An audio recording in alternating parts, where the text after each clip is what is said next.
இப்போ நம்ம எங்கே இருக்கோம் அப்படின்னா திருச்சிலி பூமிநாதன் கோவிலில் இருக்கோம். இங்கே என்ன விசேஷம் அப்படின்னு சொல்லி கேட்டிங்க அப்படின்னா, இங்கே வந்து மனப்பிரச்சனை, சொத்து பிரச்சனை அந்த மாதிரி இருக்கவங்கெல்லாம் புதன்கிழமை வந்து ஐயாவை வழிபாடு பண்ணிங்க அப்படின்னா அந்த ஒரு பிரச்சனை தீர்வுக்கு வரும் அப்படின்வாங்க. ரெண்டாவது, அங்கே இருக்கிற வந்து எல்லாருமே அங்கங்கே இருக்க கல்லுகளை எடுத்து அடுக்குறீங்க. அந்த ஒரு தவறை எப்பயுமே செய்யாதீங்க யாருமே. அங்கே நீங்கள் வந்து இந்த மாதிரி சொத்து பிரச்சனை இருக்குது அப்படின்னு நீங்கள் தெரிஞ்சிங்கனாலே அங்கே பூசாரிகிட்ட போய் இந்த மாதிரி இருக்குது எங்களுக்கு அப்படின்னு சொன்னீங்கன்னா, இங்கே உழவார பணி நடக்குதா அப்படின்னு சொல்லி நீங்கள் கேட்டிங்கன்னா சொல்லுவாங்க. அப்போ செங்கலோ, சிமெண்டோ, கல்லோ, மண்ணோ ஏதோ உங்களால் என்ன முடியுமோ அது நீங்கள் வாங்கி கொடுக்கலாம். அது நீங்கள் வாங்கி கொடுத்தீங்கன்னா தான் முழுமையாக அதில் நமக்கு சேரும். ரெண்டாவது ஒன்று அப்படி என்ன அப்படின்னு கேட்டிங்கன்னா, அவர்கிட்டயே நீங்கள் போய் நீங்கள் பிரார்த்தனை ஒரு 3 புதன் 4 புதன் போனீங்கன்னா உங்களுக்கே தெரியும். இது செஞ்சால் கரெக்டாக இருக்குது அப்படின்னு சொல்லிட்டு.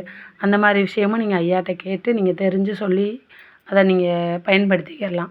அதையும் மீறி அங்கே நம்ம முன்னோர்களுக்கு வந்து அங்கே விளக்கு போடுவாங்க. இப்போ நம்ம திருப்புவனம், ராமேஸ்வரம் இவங்க 2க்கும் நிகரானவர் தான் இந்த பூமிநாதனுமே. இவரோட ஒரு வரலாறு பூமியை பொளந்துக்கிட்டு வெளியே வந்தார் அப்படின்னு எனக்கு சின்ன வயசுலேருந்தே தெரியும்.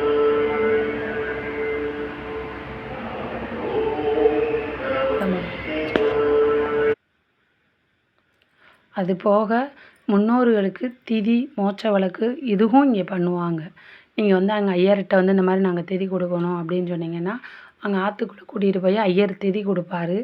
அது போக மோட்ச வழக்கும் போடுவாங்க. நீங்கள் போய் ஐயர்கிட்ட போய் நீங்கள் என்ன ஏதுன்னு கேட்டிங்கன்னா சொல்லுவாங்க.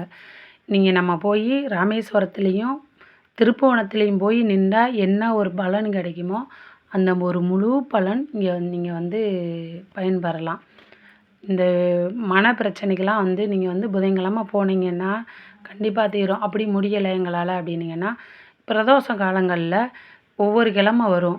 சனிக்கிழமை வர்றதை சனி மகா பிரதோஷம் அப்படின்னு சொல்லுவாங்க. இது போக மற்ற பிரதோஷ காலங்களில் ஒவ்வொரு கிழமை ஒவ்வொன்றும் வரும். அந்த கிழமையில போய் வியாதி இருக்கவங்க, நோய் தீராத சொத்து பிரச்சனை அந்த மாதிரி இருக்கிறவங்க ஐயர்கிட்ட போய் நீங்கள் கேட்டிங்கன்னா பால், நெய், பழம், பஞ்சாமிர்தம் அப்படி இல்லை அப்படின்னீங்கன்னா தயிர், மாவு, இன்னும் நிறைய அபிஷேகம் ஐயாவுக்கு பண்ணுவாங்க. இந்த மாதிரி எங்கள் குடும்பத்தில் இந்த பிரச்சனை இருக்குது, இது தீரணும், நாங்கள் என்ன அபிஷேகம் பண்ணால் தீர்வுக்கு வரும் அப்படின்னு நீங்கள் கேட்டிங்கன்னா அவர் ஐயர் சொல்லுவார். அதை நீங்கள் போய் இருந்து உங்கள் கையினாலேயே வாங்கி கொடுத்து நம்ம கண்ணு முன்னையே நந்தீஸ்வரருக்கு பண்ணுவாங்க. அந்த அபிஷேகத்தை பார்க்கலாம். இது போக மத்தியில் நம்ம பூமிநாதன் இருக்கார். இவரை சுற்றி அஷ்டலிங்கங்கள் இருக்குது. உங்களோட ஆதரவு எங்களுக்கு கொஞ்சம் வேணும். எங்களுக்கு சப்போர்ட் பண்ணுங்கள், எங்களுக்கு ஆதரவு கொடுங்க. நான் பூமிநாதனை சுற்றி இருக்கிற அஷ்டலிங்கத்தையும் உங்களுக்கு நான் ஒவ்வொரு வீடியோவாக எடுத்து போடுறேன்.